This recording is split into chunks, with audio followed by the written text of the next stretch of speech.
ladies and gentlemen, welcome to the BullCast podcast. I am Court Winsett, and today, unfortunately, Katie Pickler is not with us because her voice is gone. With me is Cameron Spann. Hello, you're doing beautifully, by the way. Thank you. And Nicole Ellis. What's up? Hello, Nicole. Hello. So, we're just like the Postal Service. Rain, sleet, or snow, we've got to put out some content every single Thursday at noon. See, I'm falling back into my old habits. Because Katie can't talk, we're just going to give you a short little recap of our week. First and foremost, Cameron and I just got back from a really, really thrilling time in New York where we went to the event sponsored by ThinkAdvisor, the Luminaries. The Luminaries, ThinkAdvisor Luminaries. Mm-hmm. And I dare say we had a magical time in New York. It was magical. It was definitely magical. I've never been during the holiday season. Have you? I have, but I've never been there specifically during the time period when the tree at Rockefeller Center is lit. And we were there while the tree was being lit. And that is an experience that I had never had before. But we do have some footage, right? Yes. I feel like I trampled over your script here. We kind of got two different things going. We've got the Rockefeller Christmas in New York, but the reason we were there was, like you said, the Luminaries. And yes, it was in Gotham Hall. We didn't see Batman, though. But it was a really beautiful venue, full of advisors, everybody in the financial industry. And we have some audio, some very chaotic audio of the three of us kind of talking before the awards. Live at Gotham Hotel. We haven't seen Batman. We haven't seen the Joker. We may have seen a Catwoman, but I'm not sure. Cam's here. Court's here. We are at ThinkAdvisor's The Luminaries. What's wrong with your voice, Katie? Too much screaming. This is super exciting. We're just looking for the superheroes. I want to point out two things. First of all, I have not seen any superheroes. And second of all, it's a shame because the place that we are in looks like the freaking Hall of Justice from the Justice League. I'm just telling you, this place is crazy ridiculous. And also, I know what I'm doing. I feel like this is also the place where like Mr. Freeze busts up in here and like Poison Ivy shows up. Totally. But in all seriousness, like, we're really pumped to be nominated for this. We don't know what the outcome will be. We'll find out by the time this episode airs, but we wanted to give a little like a little Bob's Your Uncle. A little Bob's Your Uncle, a little ambiance. Well, anyways, we're going to sign off. This is Cam. Katie. And I'm always Court. The reason that we were at these awards is because David Pickler was nominated for an award. Community investment, and that's the second year in a row he's been nominated for a Luminaries. Okay, and then also Pickler Wealth Advisors / BullCast was also nominated for an award for thought leadership. And, Go team. Yeah. Look at BullCast. We got to actually go to this event and experience that. That was a little clip from that event, obviously, and we had fun there that night. And then we got to experience some more time in New York. And again, like I said, part of what happened while we were there, totally unplanned by us, was the lighting of the tree.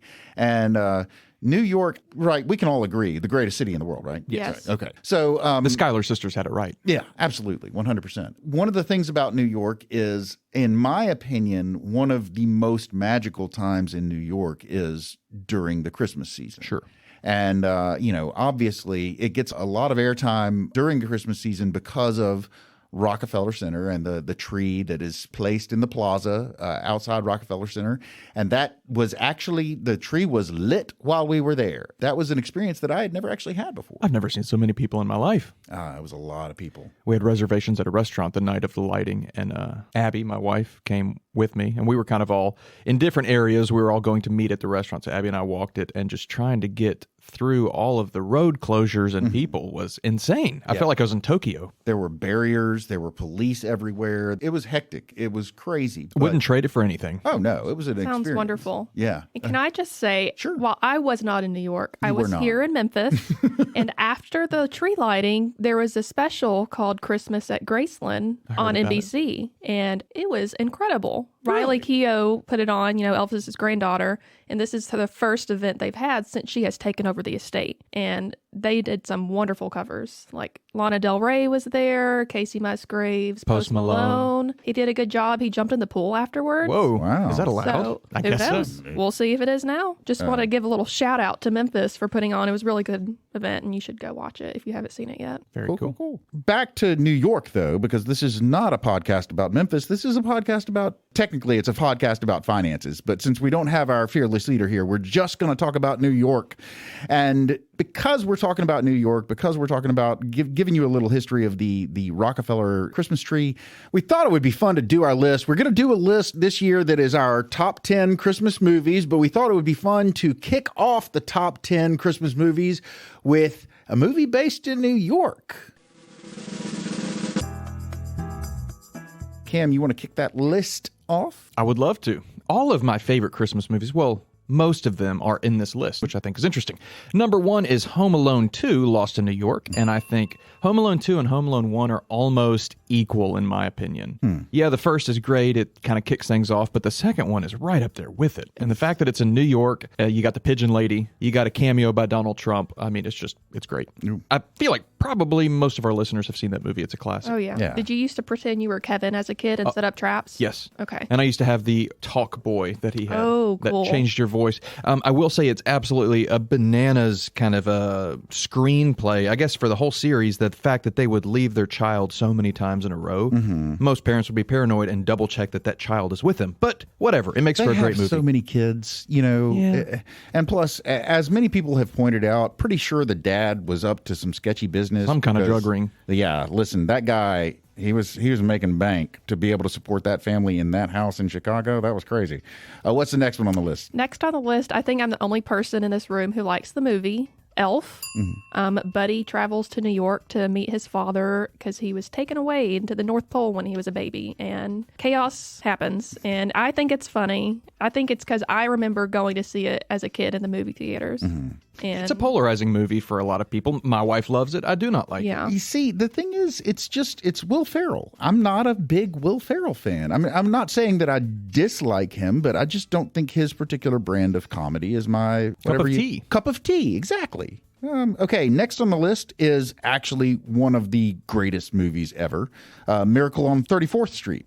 Now, I'm talking about the original, but I also like the remake. The original was in 1947. I can't remember exactly when the remake was, but I love both of them. Wasn't Matilda in the new, Yeah. new Yes, one? Yeah. yes. The girl that played Matilda was in the remake. And I love both of them. Elizabeth Perkins was also in the remake. But obviously, yes, Virginia, there is a Santa Claus. It's a great movie. If you haven't seen it, why? Is, I guess, my question. I've never seen it, so you're Why? I asking me. was about to say it was a classic, but I've never seen it Have either. you, neither of you have ever No. seen either version? I know it's crazy because I've heard that is That's a classic insane. Christmas movie. Yeah, 100%. Okay. Too bad it's not Miracle on 37th Street because that's where our fabulous hotel was this past week. Next that. on the list is Scrooged. 1988, the year I was born. That would be Bill Murray. I'm sorry, I'll take over here. I love this movie. This is a absolute classic. Obviously, it's a twist on Charles Dickens' Christmas Carol? Christmas Carol, yeah, and it's hilarious. It is better upon rewatching 30 times later than it was the first time I saw it. The first time I saw it, I thought it was going to be brilliant and hilarious, and I kind of came out sort of, it was kind of, but every time I watch it, it gets funnier and funnier. Like a nice wine. Number 5. I have never seen this movie. Okay. It's called The Family Stone. Is SJP in this movie? Indeed. Okay. This is one of my favorite Christmas movies. Should have given you this one. Go. We're Cameron. like all taking each other's. It's about a large family, so I relate to that. I come from a large family, and it's just the different siblings. You've got the oldest boy is dating Sarah Jessica Parker, and he brings her to his family home in Connecticut for the holidays. So the whole family gets together, and then there's this girlfriend, Sarah Jessica Parker, and she's not hitting it off with them. She kind of makes all the mistakes, but it's also a really heartwarming movie and actually really freaking sad if you think about it. Yeah. But I just love it. It's got great high notes, great low notes. Wonderful film. You should see it. I don't want to give it away. I'm kind of being vague and cagey right Yeah, now, but yeah. I don't want to give it Is away. it sad? Yeah. Oh, I can't handle sad right now. And Luke Wilson's in it. You've got Rachel McAdams. Yeah. Great cast. Who's Yeah. the mom? Diane Keaton? Diane Keaton. Yeah. Diane Keaton, yep. Yeah. It's either ever going to be her or Sally Field in these movies. Always. All right, Court, you're next. All right, the next one on the list is Serendipity. Do either of y'all remember this movie? I do. It's got Kate loved Beckinsale in it, right? Yes, it does. It does. Did y'all go to Serendipity in New York? No.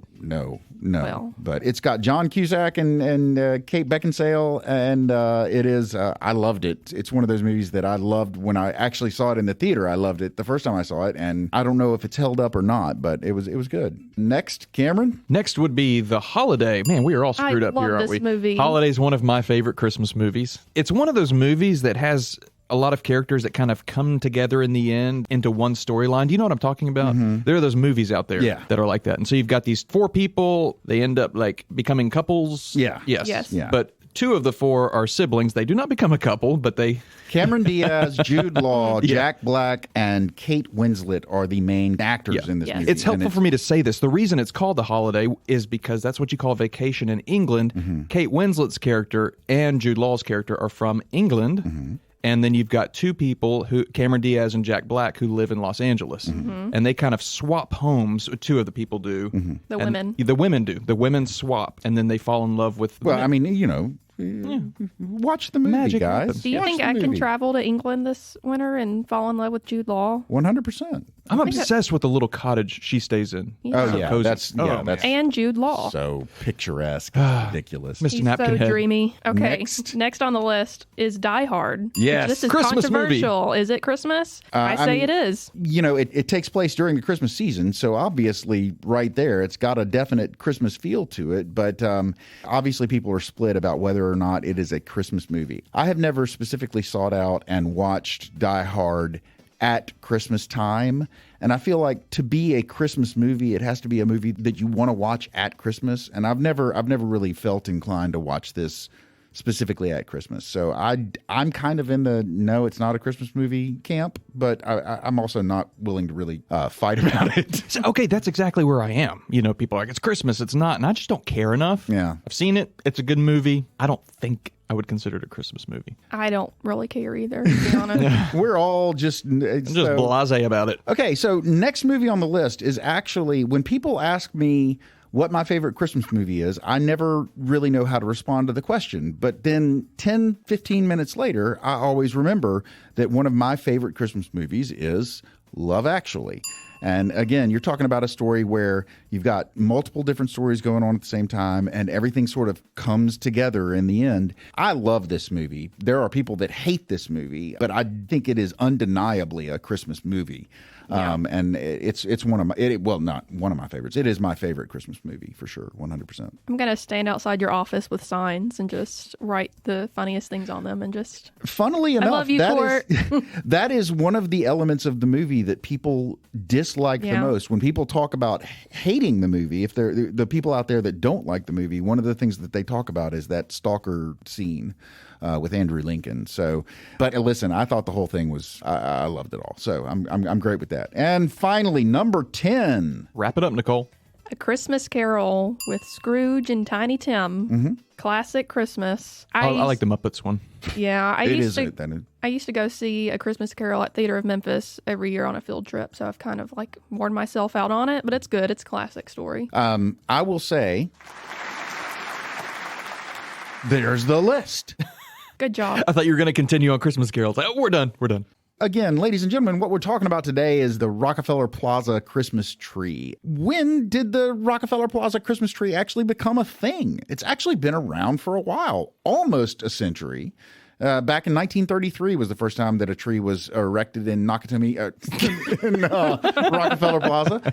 That was obviously back in the 30s during the Depression. Hey, guys, financial podcast. We just brought in the Depression. There you go. The world's like, things aren't going well. Let's put up a tree. Exactly. The construction workers that were around there at the time were like, we need a little happiness in our lives. So they erected a very small sort of tree. And after that, apparently it became a tradition that has lasted till today. In fact, in the years that followed, the Rockefeller Center Christmas tree grew in size and stature. I think that's interesting because it is a massive tree. It is So huge. it hasn't always been that big. Right. Very interesting.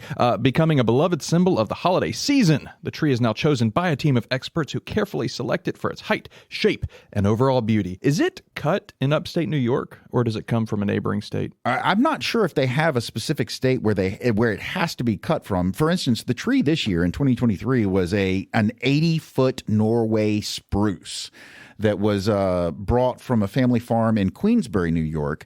But I'm not sure if it's always from New York or if they go outside the state or not. I don't know. I've never I asked. feel like it is. I feel like I've seen pictures of it going down the highway. Okay. Don't hold me on that, though. Yeah, I mean, it definitely always travels. That's sort of a You mean it doesn't just magically end up here here? in the Rockefeller Plaza. I didn't know that.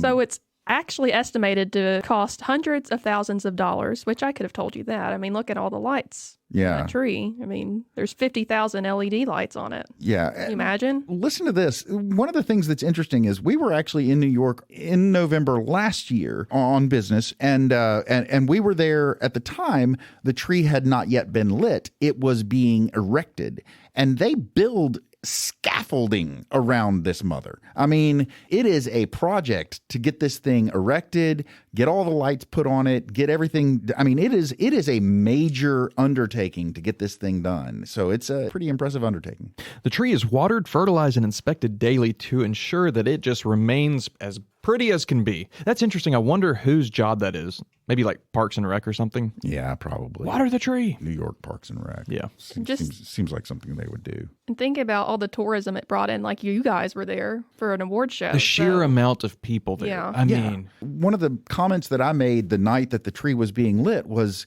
I got the distinct impression that New York people that live in New York really were not giant fans of the tree because especially on the night that it is lit, it obviously shuts stuff down. I mean, like there were roads that were closed. There were cops everywhere. They want to make sure that there's nobody does anything bad. Obviously, there's a huge event at the tree lighting. There's a concert. People sing. Barry Manilow was there. I think Kelly Clarkson may have hosted She the event. hosted it, yeah.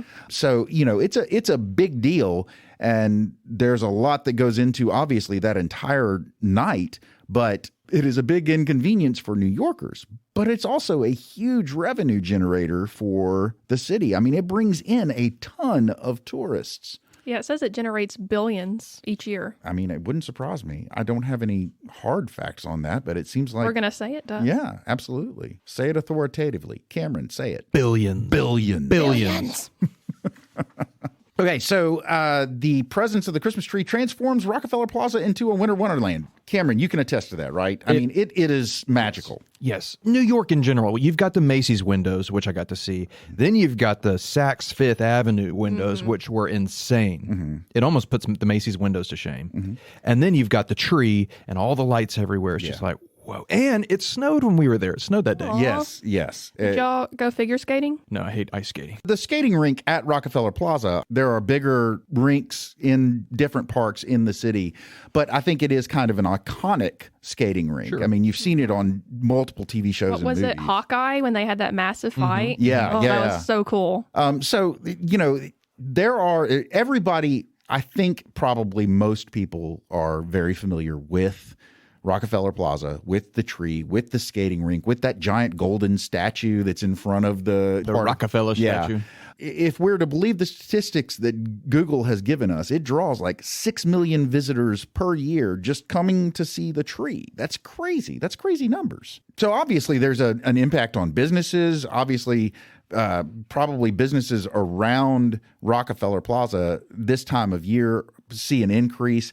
People may argue that a place like, for instance, FAO Schwartz is going to have people come and go to FAO Schwartz whether or not the tree is there. But I mean, when you are looking at the tree and then you can turn around and see Saks Fifth Avenue. when you can look at the tree and then turn around and look at Saks Fifth Avenue right there. I mean, I'm not a guy that's going to walk into Saks Fifth Avenue if I'm in New York. The only time I've ever walked into Saks is at Christmas time. So, I mean, I think there's got to be some uptick that's just brought because people are like, yeah, it's Christmas, it's Christmas. Yeah, it's an amazing viewing point, like you were saying, because I wasn't super familiar with the area, but it's not really a tunnel or an alley, but almost like a runway from Rockefeller, where that statue in the tree is, all the way to Saks. And you've got buildings on both sides. So it's just like perfect viewpoint from one to the other. So it's a major, major tourist attraction. Have you ever been there and seen the tree? Nicole, I know you love New York. It's the greatest city in the world. I think we've told you all that. Yes. But have you ever seen the tree? I have not seen the tree. I've visited twice in my life, and I think I've been in March and in May. So I've only been in the summer or the spring. I love New York in the winter. It's cold. I mean, it is cold, but I love being on the streets of New York and feeling cold. I don't know. There's something that's really cool about it. So you guys saw the tree. You did the awards. Tell me about the couple of shows you saw, because that's also a big tourist attraction in New York. Oh, we saw all the shows. We saw all the shows. Listen, we're going to have a whole episode probably dedicated to a very special show that we saw. But we definitely want to hold off on talking about that until Katie can actually use her voice and talk with us. A special show that David has something to do with. Yeah. We're going to keep it real vague there. We'll dedicate a show to that. But you did see Sweeney. Yes, we did. Sweeney Todd. We saw Sweeney Todd. The girls and David saw Back to the Future when we were at the award show, and then we saw the Rockettes. So anyway, this was just a quick little bit because, like I said, we wanted to tell you all about the experience, but we also needed to just have something. And unfortunately, our fearless leader is unable to talk. She's glaring at me right now. She wishes she could speak, but I simply will not let her. And I think this is a great way to kick off the holiday season, talking about New York and the tree. 100%. Oh, there's the closing bell. Ladies and gentlemen, you've made it to the end of yet another episode of the BullCast podcast. If you liked what you heard and you'd like to hear more, please feel free to go to your favorite subscription service and sign up to have our podcast beamed directly to your listening device every single Thursday at noon. If you'd like to find out more about Katie, our fearless leader who cannot speak today, Cameron, our fearless producer, me, Court, or Nicole, please feel free to go to our website. That is bullcastpodcast.com. Y'all are both fearless, by the way. I mean, you didn't give yourself that moniker, but can't be, you're fearless. Is that a Taylor Swift reference I'm hearing? Yeah, always a Taylor Swift reference for Nicole.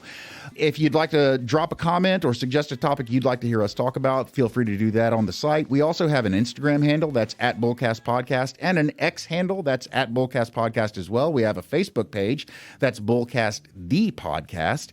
And finally, ladies and gentlemen, we work at a place called Pickler Wealth Advisors. And if you would like to find out more about what we do, find out about the amazing team that we work with, or find out about our boss, David Pickler, please feel free to go to that website. That is picklerwealthadvisors.com. That's advisors with an O. Not an E. Ladies and gentlemen, we have given you so much to be going on with. So for now, I think we're done. And I'm Court. I'm Cam. And I'm Nicole. I almost said I'm Katie, by the way. You are Katie. Sorry, Katie. And we're done.